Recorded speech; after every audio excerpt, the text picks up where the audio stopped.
Lakers Wolves game 2. What the Lakers need to do if they want to even the series tonight. We got key adjustments. What did JJ Redick say?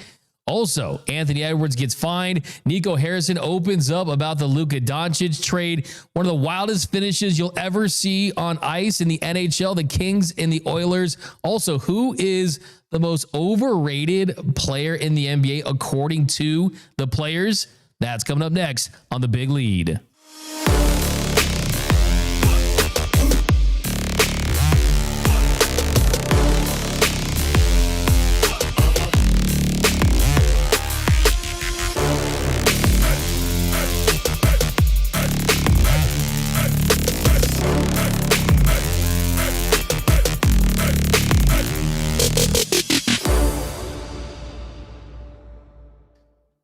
What is up, and welcome to The Big Lead. My name is Doug McKain. You can follow me on X and Instagram at DMac_LA. If you're new to the channel, this is The Big Lead. It's the hottest stories in sports in less than an hour.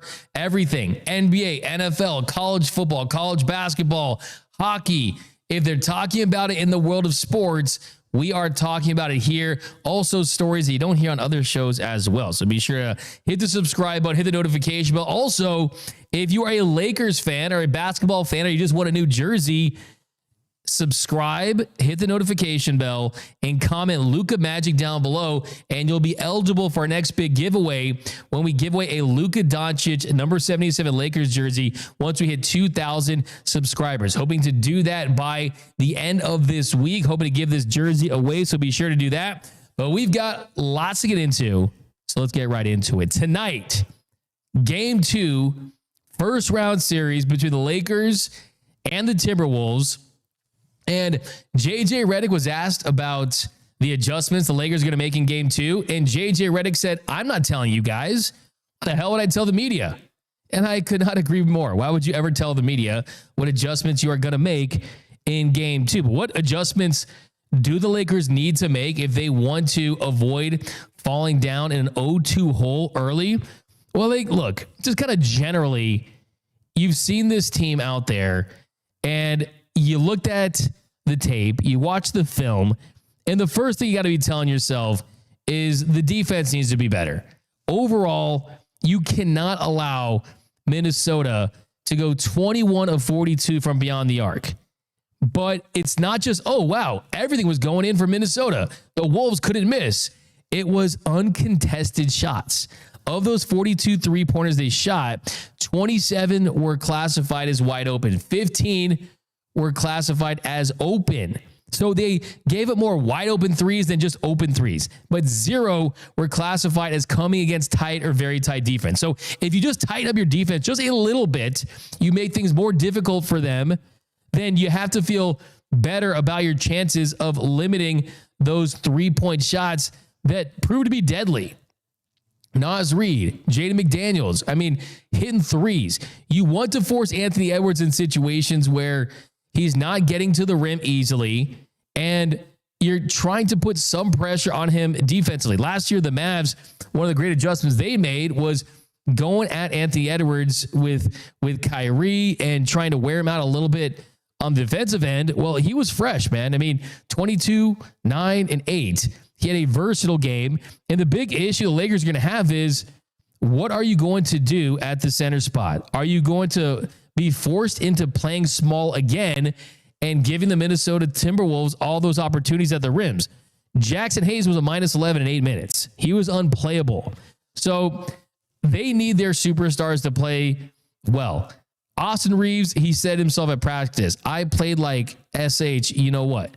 He didn't defend his game. He knows he has to play better. And they just got absolutely beat across the board. The offense needs to step up as well. Second chance points, Lakers 20, Minnesota 23. Points in the paint, Minnesota 44, Lakers 32. Fast break points 25-6. How are you going to lose out on points in the paint, second chance points, and fast breaks, and 3-point shooting, and expect to have any chance? That is why you got blown out. And you look at Austin Reeves and LeBron James, they combined for 35 points on 13 of 31 shooting. That's not going to get it done. You need more from LBJ. You need more from Austin Reeves. You need Luka Doncic to have more than just one assist. And I felt like I was watching a little Darvin Ham out there. The way the Lakers were just free balling out there, a ton of ISOs, kicking out to non-open shooters who just dribble the clock out. No movement. It reminded me of the 2024 Lakers. You want to see them run more action. LeBron cannot just do nothing for more than a quarter. Reeves needs to be more involved early. He's more of a pick and roll player than an ISO player, so put him in spots where he can thrive. And on defense, you just have to stay glued to those shooters. You have to run guys out on the three-point line. And if Randall can hit those fadeaways, fine. But I'll take twos over threes and layups. So I think that's the big thing. You got to rotate. You got to make shooters earn those threes, guard that three-point line all night. The defense can't overhelp, contest every shot, rebound by committee. The offense needs to move the ball, get quality looks. They were mismatch hunting all game one. That's not a way to live against this team. So I think the Lakers win tonight. I think the Lakers even the series. I think it's a much better performance by Austin Reeves and LeBron James. I think that Naz Reid and Jaden McDaniels, you're not going to have the kind of game that we saw from them in game one. I mean, what we saw from them in game one was something that hopefully was just a one-off, right?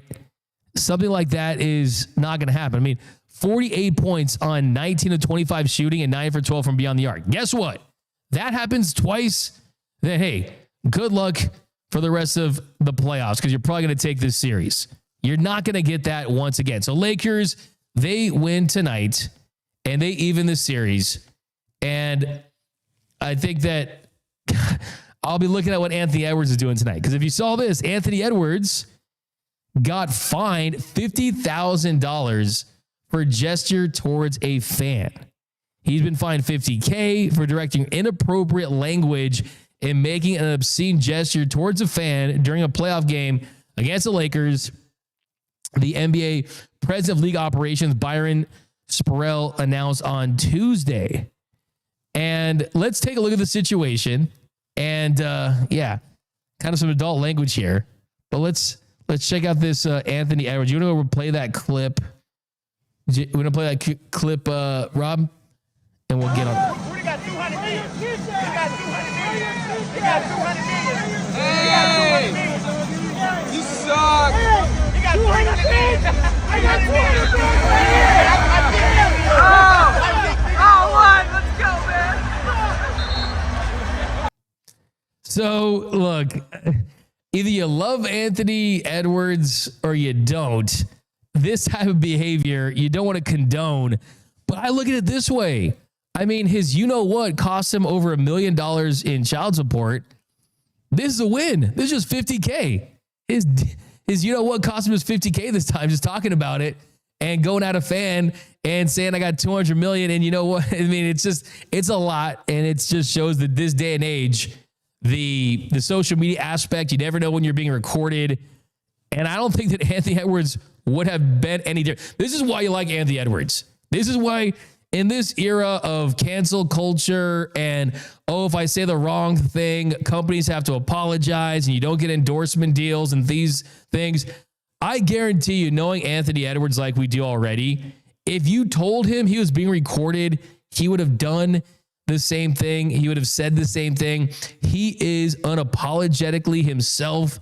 Sports needs more Anthony Edwards is. And hey, $50K, hey, compared to what has been costing him lately, I think that is a win. Okay, switching gears to Nico Harrison. So Nico Harrison opened up about the trade, the fire Nico chants, dealing with the media, his reaction to the Luka Doncic trade. Here was Nico Harrison when he was asked about Luka Doncic and if he had any idea that Luka meant that much to the fan base. To the fan base, I didn't quite know it to what level, but really the way we looked at it is, if you're putting a team on the floor that's Kyrie, Clay, PJ, We'll just cut that part Anthony Davis, and Lively, we feel that's a championship caliber team, and we would have been winning at a high level and that would have quieted some of the outrage. And so unfortunately we weren't able to do that. So it just continued to, go on and on. My man, Nico Harrison, I actually genuinely 100% feel bad. He sounds like he's about to cry.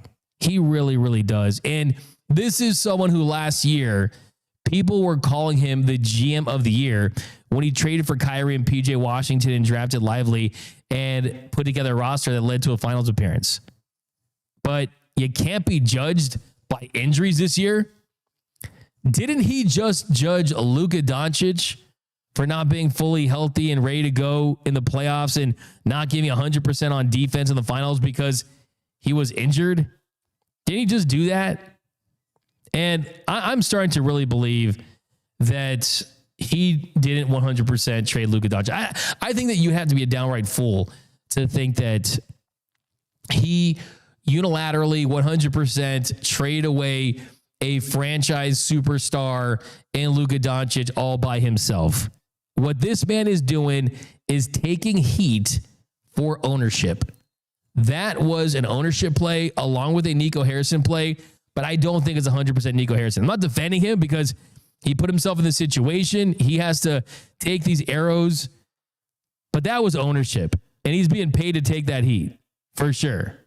I mean, I will say if the Lakers get bounced in the first round, he is going to have a smile like the Grinch. But I don't even think he believes what he's saying at this point. And he would open about some other things too. He'd open up about some other things, talking about defense wins championships. And no, I think it's really doubling down on defense. And like I said, when we had the opportunity to get Anthony Davis, who's one of the best two-way players in the league, we jumped to the opportunity to do so. Yeah, but you just were in the finals, and then you brought in a player that has a long history of getting injured, and you trade away a guy that put this franchise on his back for defense. Yeah, I'm not so sure if that was the right move. Another reporter, they asked him if he thought that Doncic was a championship level player on that end. He said, that's kind of an unfair question. Luka is no longer with the team, but what I'm excited about is I do believe we have a championship caliber team, and we'll show that next year. Talking about doubling down on defense. No. Defense might win championships, but offense sells tickets. It builds lasting fans, and Luka Doncic certainly did that. He was asked about the fire Nico chants that we've heard at American Airlines Center, and he said, I think I've done a really good job here, and I don't think I can be judged by the injuries this year. You have to judge the totality from the beginning to the end, and so I think I have a really good working relationship with owner Patrick Dumont. I think you had a CEO and Rick Welts. The leadership that we have is really elite. And you'll see next year when our team comes back, we're going to compete for a championship. So he's putting all of his eggs in the 2026 NBA Finals basket, hoping that they come back. Really? Kyrie Irving coming off another knee injury. Anthony Davis is going to stay fully healthy for an entire season. And old Klay Thompson. He was asked about dealing with the media. He said, as I look back on it, hindsight, we could have been better. Our goal is never to run away from the media. That's part of the job, and that's the obligation. But also, we wanted to talk after we had our roster. You know, our plan was to put Kyrie, Klay, AD, PJ Washington, Derek Lively on the floor so that people could see the vision, and fortunately, that never came. So there was never a good time for us to do that. Hold on. You wish you could have handled it better? Our goal is to never run away from the media? My man, you just held before this a closed doors, no cameras, no microphone press conference session. You waited a long time to deal with this situation. So good luck to him. I think that there's nothing that he can do for the rest of his life maybe if they win a championship, and I don't think it's going to happen. I mean, the Mavs went 13-20 after the trade. They finished the season 10th in the Western Conference. Anthony Davis was not there for most of it. Kyrie Irving got injured. Daniel Gafford, Derek Lively. I mean, they didn't have a competitive roster. And I think that no matter what happens, this is his legacy. I think that he'll always be remembered as the GM that traded Luka Doncic. And it's sad, but it's true. Speaking of legacies, which players right now in the NBA could see their legacies cemented with a championship this time around, these next couple of months in the playoffs? Well, the first one we got to talk about is Luka Doncic. Last year, Luka in the Western Conference Finals, he was great. 33, 9, and 8, 2 steals. There was talk, we got the future face of the league. And 24, and then he goes to the finals against the Celtics. Jaylen Brown, he was cooking him a little bit. He looked like he ran out of gas, wasn't 100% healthy. Numbers weren't great. 24% from beyond the arc, 23 turnovers in 5 games against the Celtics. And then he was disqualified in game 3. But he's off to a really good start during these playoffs, 37 points in game 1. Yes, it was a blowout, but he looks like he's in a good position to have a really, really nice run here if the Lakers can get past the Timberwolves. But if Luka Doncic could win a championship in year 1 with the Lakers after the trade, he just turned 26. Just turned 26 in February. You look at some of the other guys when they win their first title, it's late 20s, early 30s. And if he could win that first championship at 26, that would be earlier than when LeBron won his first title. LBJ was 27 when he hoisted his first Larry O'Brien trophy. So Luka Doncic, if he wins a title somehow, some way this year, it would be the ultimate middle finger to Nico Harrison and the Dallas Mavericks. It would be the ultimate, hey, this is my league now. I'm the best player on the best franchise, and we're winning championships. And then I think the conversation begins. Luka Doncic could go down as an all-time great if he stays healthy. We're talking about a 5-time first-team All-NBA guy, a guy that has already put together a great legacy, and he's just 26. So a championship this year, I think, accelerates Luka's legacy. A 5-time All-NBA first-teamer, 5-time All-Star, rookie first team, rookie of the year, scoring champion. The accolades will start to build. So he, to me, would be number 1 on my list for players that their legacy could take a massive leap if he could win a championship in year 1. Then how about James Harden? So James Harden, he clearly is the Robin to Kawhi Leonard's Batman on the Clippers. But the reputation for James Harden is always, hey, this is a regular season performer. The playoff drop-off has been seen. I'll never forget against the Spurs a couple years back.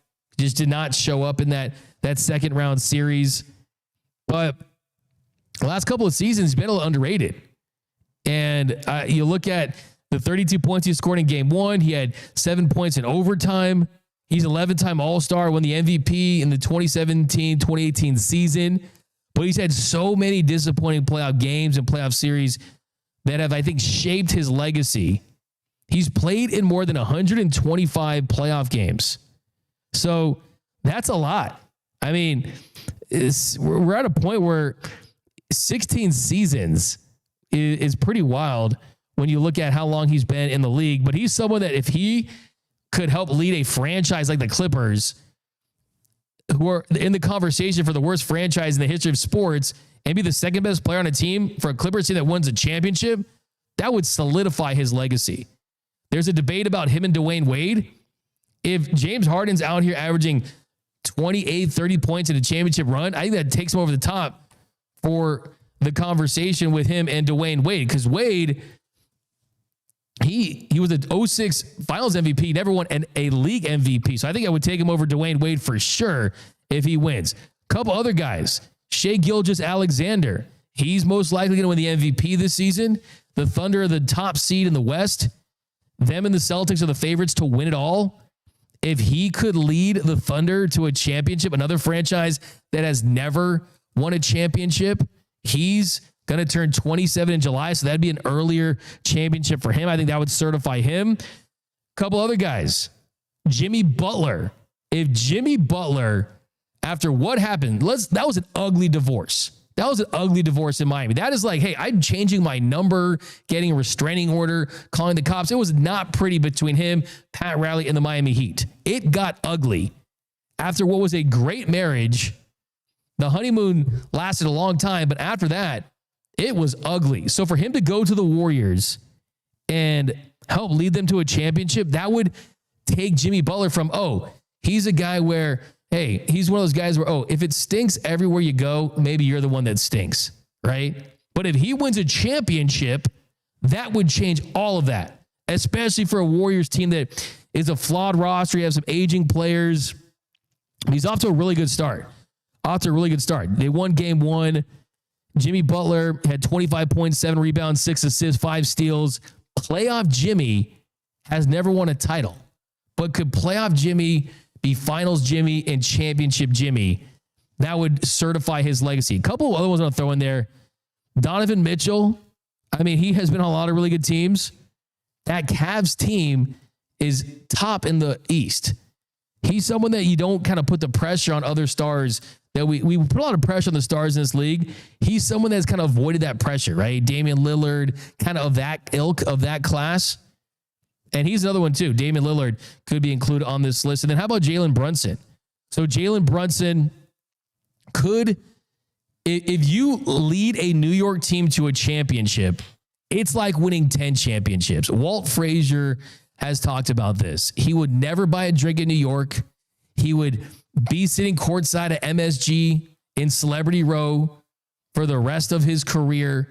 If Jalen Brunson could be the best player on a Knicks team that win a championship, he'd be an absolute hero. He'd be Derek Jeter of the Knicks. Like, it would be such a big deal for Jalen Brunson to lead a Knicks team that hasn't done anything in years. I mean, Carmelo Anthony never went past the second round. They've been a dormant franchise in a major market for so many years.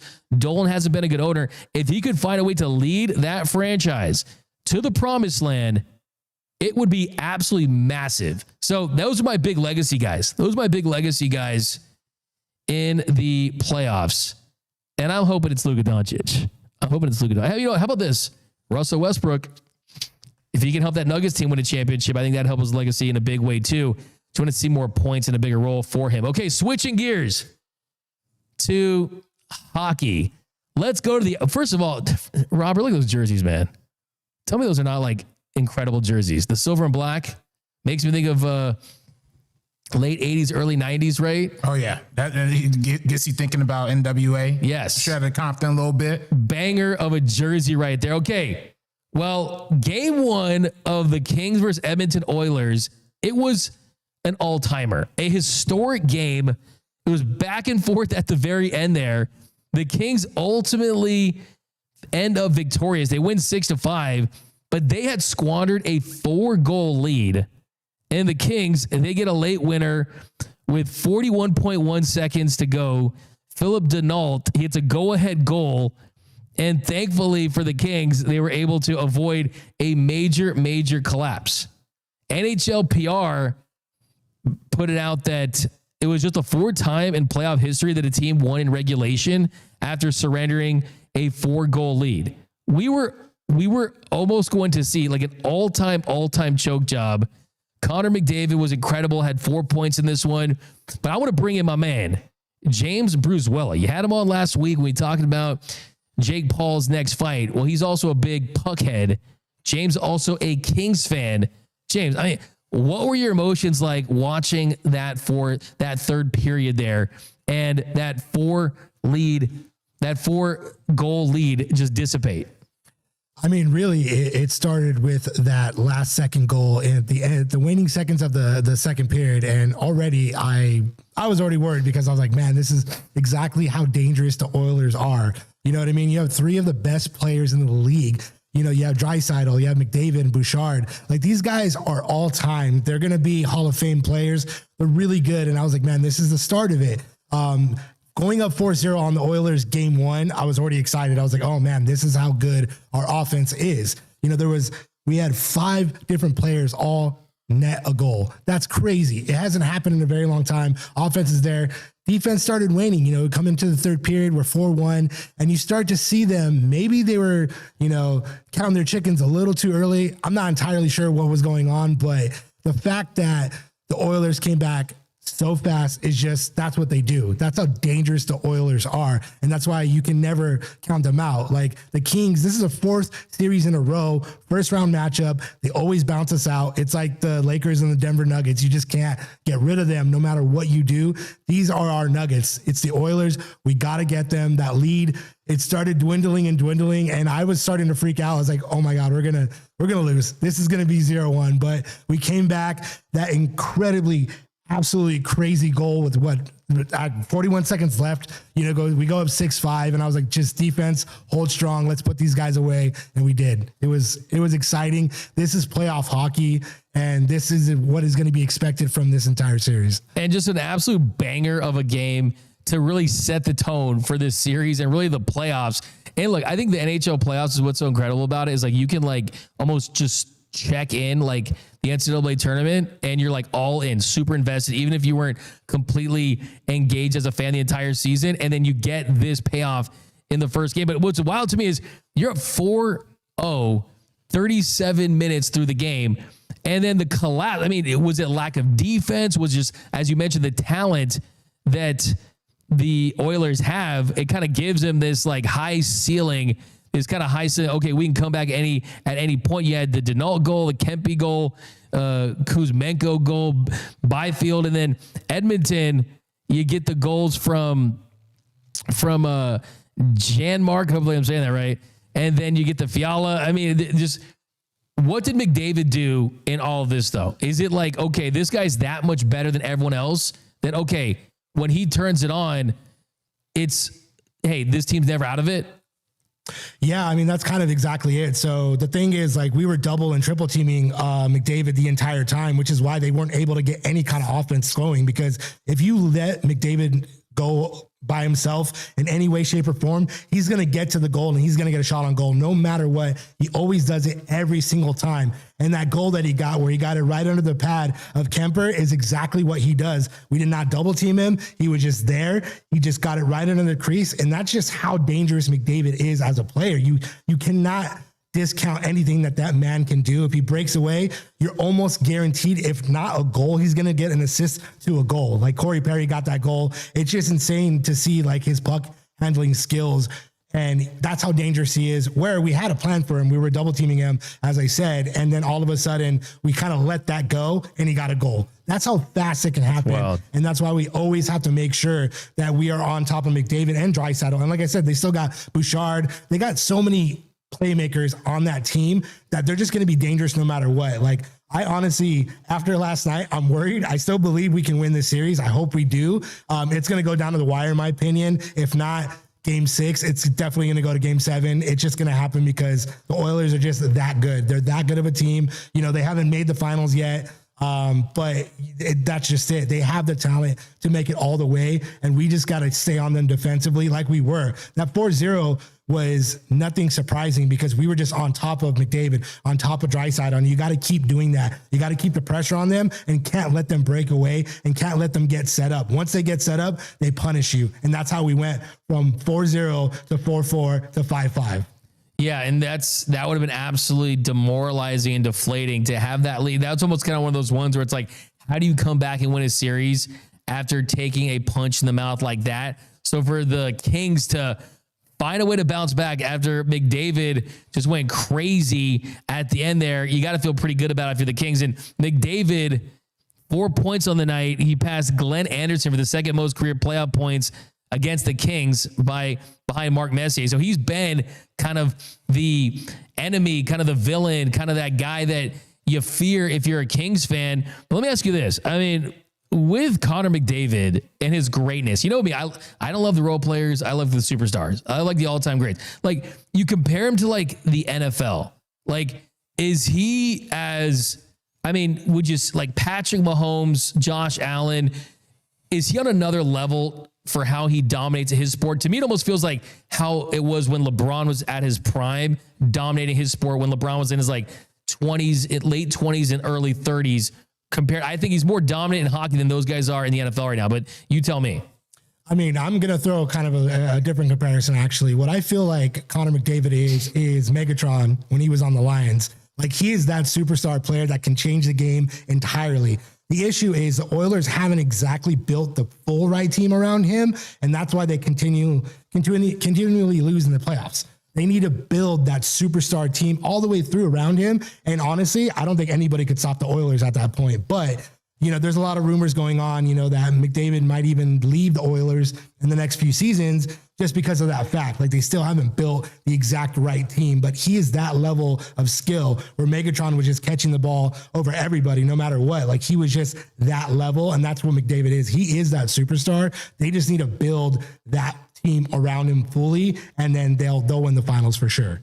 Yeah, it makes you wonder what a first round exit will mean for the Oilers, because I don't know if it's easy or hard to attract free agent talent to Edmonton, because I mean, like, they are a organization that has tradition. They have history. You have the Gretzky Stanley Cups, but we know how Gretzky played it. He came and he went to LA. So we'll see what happens with that. But James Bruzuela, go follow him on X, hockey expert, NFL, MMA, NBA, Batman. I mean, this guy's interested. Japan, traveling insights for sure. What was the best you ate in Japan? I got to know that. By the way, just rewind. He went to Japan not too long ago. Honestly, the best thing that I had out there was just a Japanese curry. They had it at every theme park. They had it pretty much everywhere. It's one of the cheapest things you could eat, and it was seriously one of the most tasty things I had, and I had it everywhere we went, no matter what. They had curry on the menu. That's what I was getting.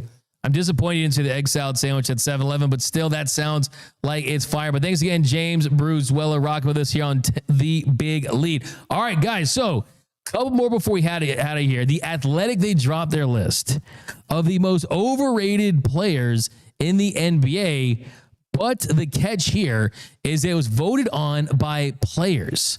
They had players vote on this. Not every single player voted, but players did vote on this, and 14.4% of players said that Tyrese Halliburton is the most overrated player in the NBA.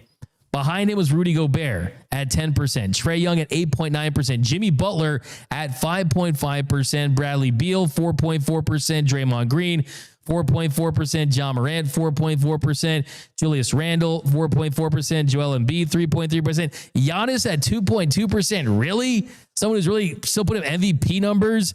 Dylan Brooks and George and Hero, Drew Holiday, Jaren Jackson Jr., even LeBron James and Kuzma and Sabonis and Zion Williamson all were at 2.2%. And then this is the one that I respect. 2.2% of players said that no one who reached the NBA is overrated. Mad respect to those guys, the non-haters out there. Then there was another list that came out, and players voted for the NBA star that you would least want to fight. And the player that finished first and the most mentioned player was Indiana Pacers forward James Johnson. Now, James Johnson, if you don't know, he has experience as a martial arts expert. He's intimidating. It's his fourth straight season where he has been on top of this player poll. And out of the 141 players that voted, 63.1% named Johnson as the player they would least like to fight. Detroit Pistons, Isaiah Stewart came in second at 13.5%. I don't think I've ever seen Isaiah Stewart highlight this not involving him getting into a scuffle. So Facts. That's facts. I mean, that is what he does, man. Get this guy in the ring somewhere. And of course, his altercation with LeBron in 2021. But Johnson, this guy, I wouldn't want to mess with him either. I mean, NBA players, I wouldn't mess with because they're bigger dudes. But Rob, who would you say? Which NBA player would you least want to fight? I mean, if we're talking active players, for one, salute to the Pacers for being on the best side and the worst side of that list. Tyrese Halliburton definitely, to me, is not overrated. I think he's a bucket getter, and I really do enjoy him. Now, in terms of fighting, Isaiah Stewart is tough. Draymond Green, man, you know what I'm saying? He's a war-torn veteran. There's you're talking past players, definitely wouldn't want to squabble up with like Dwight Howard. I mean, I feel like Dwight Howard was just 280 pounds of just pure muscle. So there's a few, but in the current NBA, I think Isaiah Stewart, Draymond Green, I'll probably say, honestly, Jared Vanderbilt. You know, dude's always ready to square up during the Laker game. He's always ready to go. But you know what I would say? Who? John Morant, because he's bringing a gun, man. I mean, he's bringing heavy artillery, grenades. That would be my answer, man. I don't care how good of a fighter. If some dude's bringing a grenade launcher to the fight, you do not stand a chance against G.I. Joe. But of course, I'm only messing around. I want to see Memphis play better tonight. I don't want to see another historic blowout. By the way, did you see Jaw's shoes?